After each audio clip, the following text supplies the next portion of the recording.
Cockroach విషయంలో ideological fight మొదలైపోయిందా? అంటే clash of ideology start అయిందా? మోహన్ భగవత్ రియాక్ట్ అయ్యారు. जैन जी वो बहुत ठंडे दिमाग से विचार नहीं करती है. చూశారు కదా, కూల్ మైండ్ సెట్ తో ఆలోచించలేరు జెన్జీ అంటూ ఉన్నారు. ఇంకో పక్కన అభిజిత్ దీప్కే కొట్టిన ఒక డైలాగ్ చాలా మంది ఆలోచనలో పడేస్తా ఉంది కదా. एक इंसान को हीरो बनाने के वजह से ही देश का कबाड़ा हुआ है. ఒక మనిషిని హీరోని చేయడం వల్ల దేశం ఇలాంటి పరిస్థితిలోకి వచ్చింది అన్నారు. చూసారా, దట్ ఈస్ వెరీ డీప్. ఆ మాటకి అసలు అర్థం ఏంటి?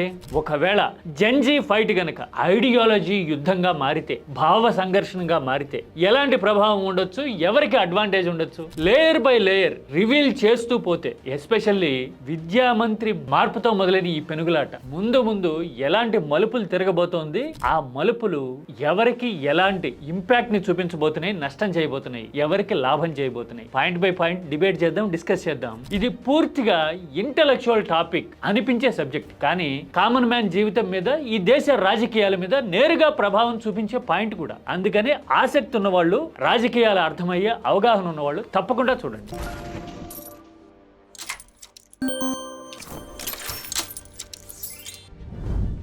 ఏ పోరాటం అయినా సరే మొదట పెనుగులాటగా స్టార్ట్ అవుతుంది. రోడ్ల మీదకి వస్తే గనక ఇంటెన్సిటీ పెరుగుతుంది కదా. కాక్రోచ్ పోరాటం జంతర్ మంతర్ దగ్గర గుమ్ముగూడిన తర్వాత అలాగే అయింది కదా. ఆ పోరాటాన్ని కంటైన్ చేయడానికి కేంద్రం ఎలాంటి వ్యూహాత్మక అడుగులు వేసింది అనేది చాలా కొద్ది మందికే తెలుసు ఇప్పటి వరకు. నిజానికి తెలుసా? ఇదిగో ఢిల్లీ యూనివర్సిటీ ఇలాంటి సర్క్యులర్ రిలీజ్ చేసింది. ఇంతకు ముందు కూడా మనం కీటాక్స్ లో మాట్లాడుకున్నాం. అంటే గ్యాదరింగ్స్ కి, ప్రొటెస్ట్లకి యూనివర్సిటీ పిల్లలు హాజరు కావద్దు, హాజరైతే కనుక చర్యలు ఉంటాయి అనే హెచ్చరిక. అంటే నెంబర్ ని తగ్గించడం. ఒకవేళ ఢిల్లీ యూనివర్సిటీ పరిధిలో ఉన్న పిల్లలు కొంత తగ్గినా గానీ మరి దేశవ్యాప్తంగా వచ్చిన వాళ్ళు గ్యాదరింగ్ లో కనపడితే రేపు పార్లమెంట్ ముట్టడి అని చెప్తా ఉన్నారు 4వ తారీఖున E20 ఇథనాల్కి వ్యతిరేకంగా. అలాంటి టైంలో మరి గ్యాదరింగ్స్ పెరిగితే యువత మిగతా ప్రాంతాల నుంచి వస్తే వాళ్ళని ఎలాగా? కేంద్రం జంతర్ మంతర్ ఆందోళన తర్వాత బిట్ షాట్ అనే యాప్ ని బ్యాన్ చేసింది. బిట్ షాట్ అంటే ఏంటో తెలుసా? Twitter co founder Jack Dorsey ఈ యాప్ ని తీసుకొచ్చారు ఈ మధ్యనే. ఇందులో వాట్సాప్ లాంటి ఫీచర్స్ ఉంటాయి. At the same time organisations ని, కంపెనీలని నడపడానికి, కమ్యూనికేషన్ సిస్టమ్స్ ని క్రియేట్ చేయడానికి కావాల్సిన ఫీచర్లు కూడా ఉంటాయి. అంటే ఇండివిజువల్ దగ్గర నుంచి ఆర్గనైజేషన్స్ వరకు అందరూ వాడొచ్చు. ఇది పైగా ఇంటర్నెట్ అవసరం లేకుండా పనిచేస్తుంది. అందుకోసమే జామర్లు పెట్టి జంతర్ మంతర్ దగ్గర ఇంటర్నెట్ ని టెంపరీగా బ్లాక్ చేసినా కూడా ఈ బిట్ చాట్ యూత్ వాడారు, అందుకోసమే కమ్యూనికేట్ చేసుకోగలిగారు అని నిర్ణయానికి వచ్చి కేంద్రం బిట్ చాట్ ని బ్యాన్ చేసింది. టిక్ టాక్ ని బ్యాన్ చేసినప్పుడైతే అందరికీ తెలిసింది, కానీ ఈ బిట్ చాట్ బ్యాన్ అనేది చాలా సైలెంట్ గా జరిగిపోయింది. ఐడియాలజీ గురించి అన్నాం కదా, ఏంటది? నేను ఒక క్లిప్ చూపిస్తా. మోహన్ భగవత్ జెన్జీ గురించి ఏమన్నారు. जैन जी वो अनुकरणशील रहती है, इमोशनल रहती है, बहुत ठंडे दिमाग से विचार नहीं करती है.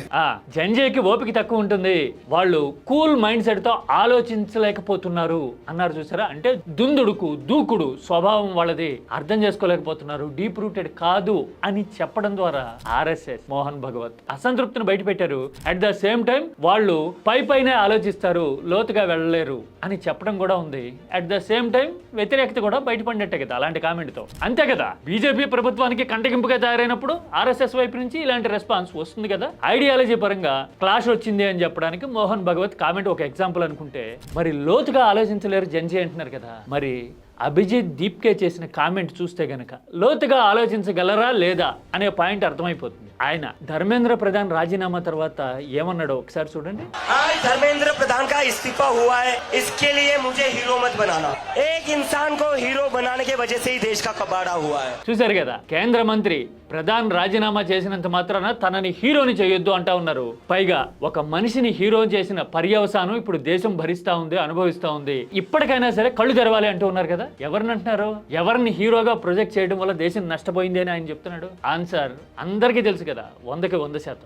అంటే ఆర్ఎస్ఎస్ ఏమో యువత జెన్జీ ఆలోచించలేరు అన్నట్టుగా మాట్లాడుతుంటే, అభిజిత్ దీప్కేనేమో ఇలా ఫేవరెటిజం వద్దు, హీరోయిజం, ప్రొజెక్షన్, పబ్లిసిటీ చెయ్యొద్దు, లక్ష్యం మీద గురి పెడదాం అని చెప్తున్నారు. అంటే లోతుగా ఆలోచించగలిగినట్ట లేనట్ట.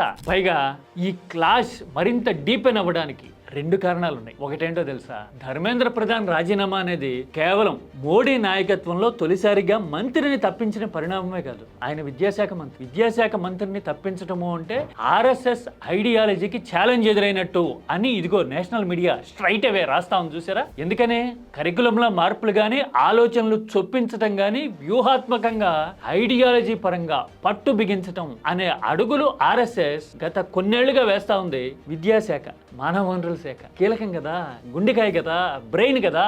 ఇప్పుడు అలాంటి శాఖ మీద ఒత్తిడి పెరిగితే టాస్క్ ఫోర్స్ లాంటివి కూడా పెట్టి నందన్ నిలేకని లాంటి వాళ్ళని ముందు పెట్టి పరీక్షా సంస్కరణలో, విద్యా వ్యవస్థలో సంస్కరణలు తీసుకురావాల్సిన పరిస్థితిలోకి వెళ్ళడము అంటే ఎమర్జెన్సీ సిచ్యువేషన్ లోకి వెళ్ళినట్టు నందన్ నిలేకని ఏమైనా ఐడియాలజీని తీసుకెళ్తారా? కాదు కదా. విద్యార్థులకి, యువతకి ఎలాంటి అవసరాలు ఉన్నాయి ఇప్పుడు అనేది ఆలోచిస్తారు. ప్రపంచవ్యాప్తంగా టెక్నాలజీ ఎలా మారుతోంది, ఉపాధి రావాలంటే విద్యా విధానం ఎలా ఉండాలి, లాంటివి కదా ఆయన సజెస్ట్ చేస్తాడు. న్యూట్రల్ పర్సనాలిటీ కాబట్టి. అందుకోసమే ధర్మేంద్ర ప్రధాన్ని తప్పించడం ఆర్ఎస్ఎస్ కి సెట్ బ్యాక్ అని నేషనల్ మీడియా నేరుగా రాస్తా ఉంది. పైగా కొత్త విద్యాశాఖ మంత్రి పికింగ్ తో ఒక రకంగా ఆ విషయాన్ని మోడీ అండ్ బీజేపీ నాయకత్వం కూడా కన్ఫర్మ్ చేసినట్టు. ప్రహ్లాద్ జోషి అంటే ఆయన హార్డ్ కోర్ ఆర్ఎస్ఎస్ వాది. ఆయన ప్రకటనలు చూస్తే అర్థమైపోతుంది. పైగా సభలోను, వేదికల మీద ఆయన ఆర్ఎస్ఎస్ ఐడియాలజీని ముందుకు తీసుకెళ్లడంలో ముందు వరుసలో ఉండే పర్సనాలిటీ. कांग्रेस नेता उनको आके स्वीट दिया, उन्होंने मुझे बेटा हो गया है। जगन्नाथ राव जी ने कहा इसमें भी आरएसएस हाथ है क्या, ऐसे पूछा. అంటే కాంపన్సేట్ చేయడానికి ట్రై చేస్తున్నాం అని చూపించడం ప్రహ్లాద్ జోషిని ముందు పెట్టడం అంటే ఇది ఒక అడుగు అనుకుంటే, రెండోది ఆర్ఎస్ఎస్ కి ఐడియాలజీ పరంగా చిరెత్తుకు రావడానికి కారణం నితిన్ గడ్కరీ మీద గురిపెట్టడం. ఈ జంజీ నేను ఇంతకు ముందు కూడా అన్నా కదా, నితిన్ గడ్కరీ అంటే కేర్ ఆఫ్ నాగ్పూర్. ఆయన ఐడియాలజీకి ఆర్ఎస్ఎస్ కి అత్యంత సన్నిహితుడు, పోస్టర్ బాయ్ అంటారు కదా, అలాంటి ఇంప్రెషన్, ఇమేజ్ ఉన్న పర్సనాలిటీ.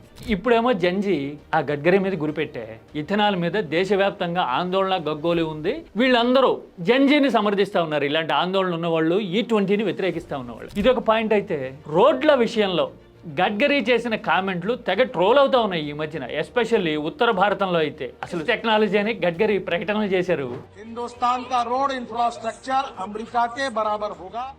ఇలాగా తీరా చూడబోతే ఎక్కడికక్కడ రోడ్లు కుంగిపోవటము, రోడ్ల పరిస్థితి అంతంత మాత్రంగా ఉంది అని మధ్యప్రదేశ్, మహారాష్ట్ర, బీహార్, ఉత్తరప్రదేశ్ ఇలా చాలా రాష్ట్రాల నుంచి సోషల్ మీడియాలో వీడియోలు పెట్టి ఇదేనా స్పేస్ టెక్నాలజీ అని ట్రోల్ చేసే ట్రెండ్ ఆల్రెడీ ఉంది సోషల్ మీడియాలో. ఇప్పుడు ఆ ట్రెండ్ 4వ తారీఖున చెలో పార్లమెంట్ E20కి వ్యతిరేకంగా అంటున్నారు కదా. ఈ పరిణామం రెండు క్యాచప్ అవుతున్నాయి. అంటే ఒకటి విద్యా వ్యవస్థ, రెండు గడ్కరీని టార్గెట్ చేయటం అనే ఈ రెండు పరిణామాలు ఆర్ఎస్ఎస్ ని తీక్షణంగా ఆలోచించేలాగా చేస్తా ఉంది. అందుకోసమే ఈ పోరాటం క్లాష్ ఆఫ్ ఐడియాలజీగా మారుతా ఉంది. యువతకి లోతైన ఆలోచన లేదు అంటే అభిజిత్ దీప్కే లాంటి వాళ్ళు హీరోని చేయొద్దు లాంటి ప్రకటనతో ఎంత డెప్త్ ఉంది, అసలు డెప్త్ ఉందా లేదా అనే విషయాన్ని కన్ఫర్మ్ చేసినట్టు కదా. అవునా కదా? అందుకోసమే ఇప్పుడు ఈ ఐడియాలజీ ఫైట్ గా మారేసరికి మరింతగా జనబాహుళ్యంలోకి, జనంలోకి, ఆలోచించగలిగిన వాళ్ళ దగ్గరికి ఈ పోరాటం వెళ్తా ఉంది. దేశంలో జనం ఇప్పుడు రెండు రకాలుగా, బీజేపీని సపోర్ట్ చేసేవాళ్ళు, కాక్రోజ్ని సపోర్ట్ చేసేవాళ్ళు అన్నట్టుగా ఇప్పుడు పరస్పరం భావాలతో, ఆలోచనలతో,